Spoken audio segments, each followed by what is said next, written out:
Oh, our MLB Power Rankings are out. The NL West holding down court. Padres soaring to #1 with the spot with the best record in baseball. The third-place Dodgers.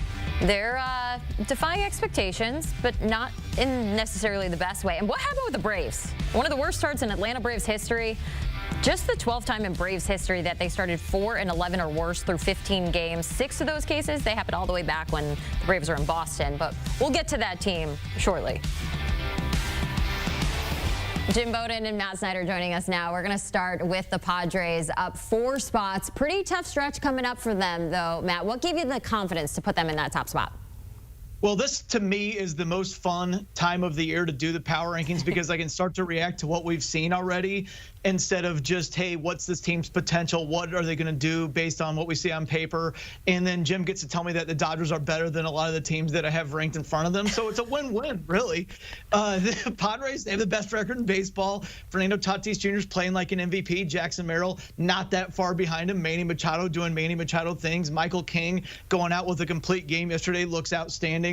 The Padres look great, but yeah, as you said, very tough upcoming schedule. The Cubs, then Astros, and after that, they're at the Tigers. So a really tough next 10 days or so here. The good news for the Padres is Dylan Cease hasn't been very good. He should be better. Luis Arraez hasn't hit for average, and we know that he's eventually going to hit for average. So they do have some things that they can kind of hang their head on that in terms of like, hey, not everything has gone perfect for us, but I do expect a bit of a backslide. I wouldn't be surprised if this was the only week that they were #1. Yeah, they deserve to be #1. They're 10-0 at home. They haven't lost a game at home, and their pitching staff has 6 shutouts already, and we're only on April 14th. Are you kidding me? And how about their closer, Robert Suarez, who, oh, by the way, has 7 saves without giving up a run, and the bullpen as a whole, the best in the league at 1.51. It's been incredible to watch, and I think the most underrated part of this Padres team that no one's going to talk about, but it's been their catcher, Martin Maldonado.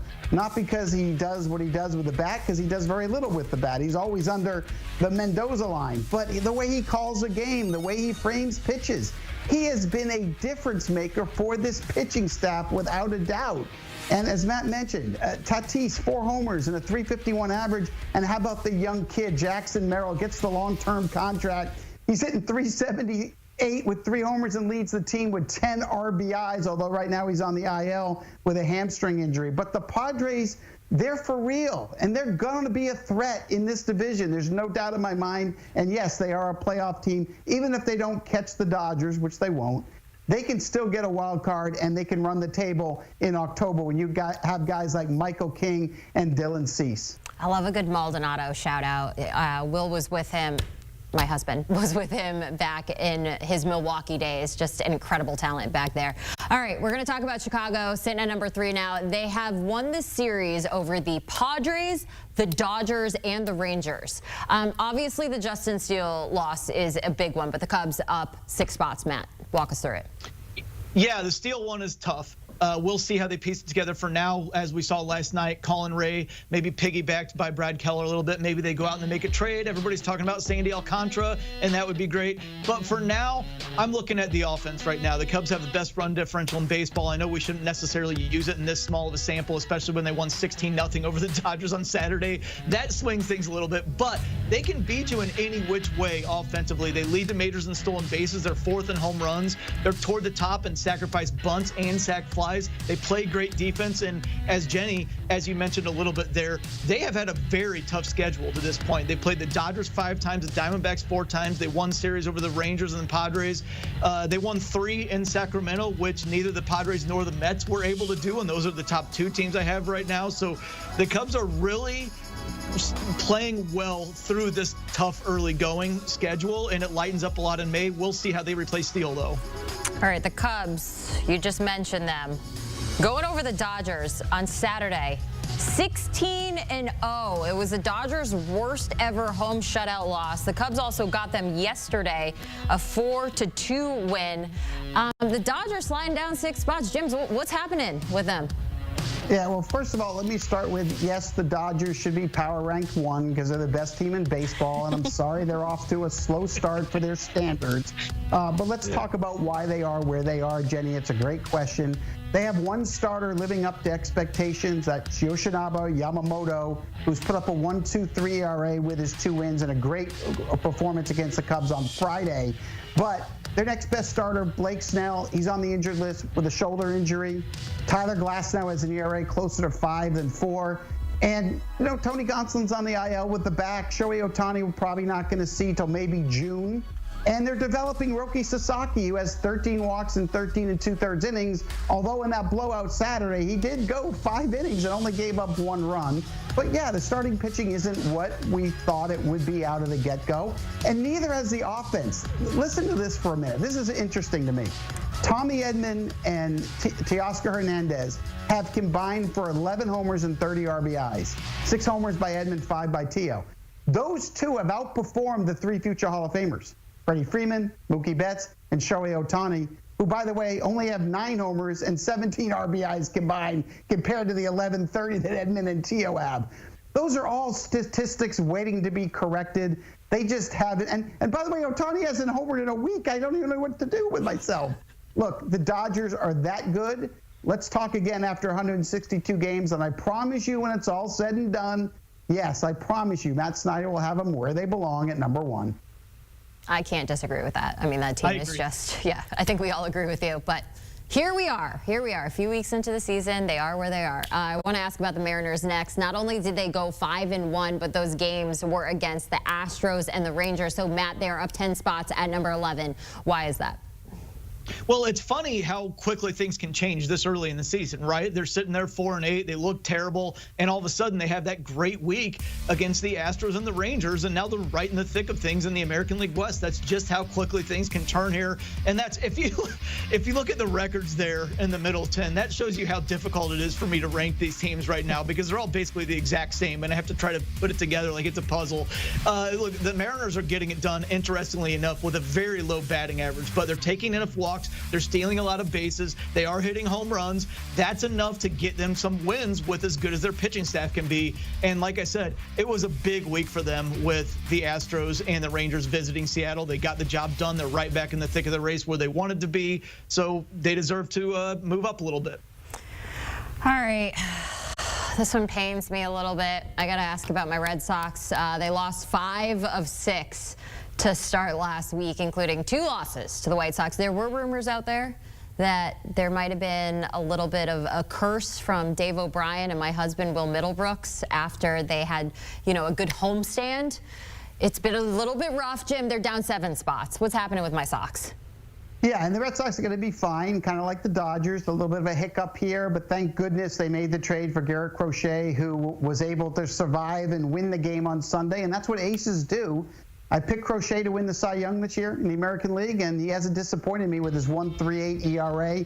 Had a no-hitter into the 8th inning yesterday. Great performance by him after dropping the first 2 to Chicago somehow. But look, the rotation, like the Dodgers, has been in disarray besides Crochet, right? I mean, you got Tanner Houck's ERA is almost 5. Walker Buehler's had a good start, but he's been inconsistent. His ERA is closer to 6 than 5. And where's Brian Bayo? Oh, he's on the injured list with a shoulder. Where's Cutter Crawford? Oh, he's on the injured list with a knee. Where's Richard Fitz? He went on the injured list this week with that strained pectoral, and Lucas Giolito is on there for the hamstring and not the elbow. And so, look, your starters aren't there. And then number 2, half of the lineup's not hitting. I don't know why they thought Rafael Devers would automatically be able to adjust to be a DH. He's got 1 home run. That's all he's got. You've got Duran, who has no homers, hitting .229. He was their all-star last year. He's a budding superstar. He's not hitting. Tristan Casas hitting 185 and can't catch a cold, let alone baseball at first base. And although Cedar Rafaela made a catch in right center the other day that I've only seen Andrew Jones make, he's hitting .220 with no homers as well. And that's half your lineup. Boston's team is too good. They're going to turn things around. I do think this. I think a slow start is the best thing that could have happened to Boston. It humbles the team. And for the Red Sox fans out there that want to know, when is Roman Anthony coming up? I talked to Craig Breslow, their GM, yesterday, and he said to me, as soon as he's playing well enough, we will find a spot for him on the roster. even though the outfield has Abreu and Rafael and Duran, he said none of those players will block Anthony when he's ready. Good news for Sox fans. That's great news for Sox fans. Give me a little bit of hope there. Thank you, Jim. I got to ask about the Braves next at 24. Some good news there. Spencer Strider is coming back this week. Ronald Acuna Jr. won't be too much further behind that. You still believe that they'll get hot, Matt, but how soon can we maybe see a little turnaround?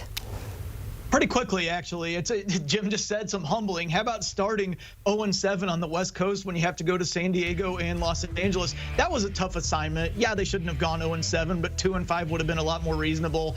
But, Matt Olson has been terrible to this point. Michael Harris needs to be a lot better. Ozzie Albies just started to hit a little bit over the weekend. They just got Sean Murphy back from injury. As you said, Jenny, Spencer Strider's coming back this week. Ronald Acuna Jr., it won't be long until he's back. They've played 10 games on the road and only 5 at home. They're 3-2 at home. And the schedule gets a lot lighter through the third week of May. You can see a lot of Nationals on there. You can see the Rockies on there. You can see the Pirates on there. I expect the Braves to start playing better baseball pretty quickly here, and they need to, because 4-11 is a really terrible start. We've seen them come back before after digging themselves in a hole. They were down 10.5 games going into June a couple of years ago, and they won that division. I'm not saying they're going to win the division, but I still think that this is a playoff team, and I still think that they're going to get things together here sooner rather than later. So the message here. Oh, sorry, Jim. Go right ahead. No, I was just going to say, because I agree with Matt. And look, like the Dodgers and the Red Sox, their starters aren't getting outs and their hitters aren't hitting, right? I mean, Chris Sale's ERA, the Cy Young Award winner, is closer to 7 than 6 right now. The only guy getting outs from their rotation is Spencer Schwellenbach, who has an ERA of 0.45. But Max Fried is getting people out for the Yankees. He left in free agency. Reynaldo Lopez has already had a shoulder operation. So, I mean, those were huge losses for them that they're trying to overcome. And then offensively, believe this or not, the truth is the White Sox and Pirates have scored more runs than the Braves.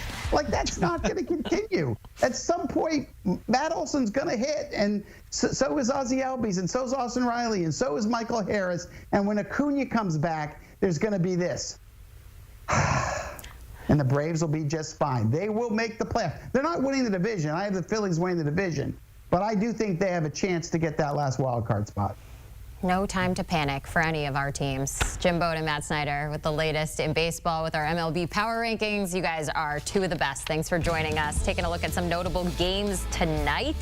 We've got the Nationals taking on the Pirates. Skeens is going to be on the mound, so a lot of eyes will be on that game. The Yanks playing the Royals at 7:05. Late night, the Dodgers looking to turn things around against the Rockies at 10:10.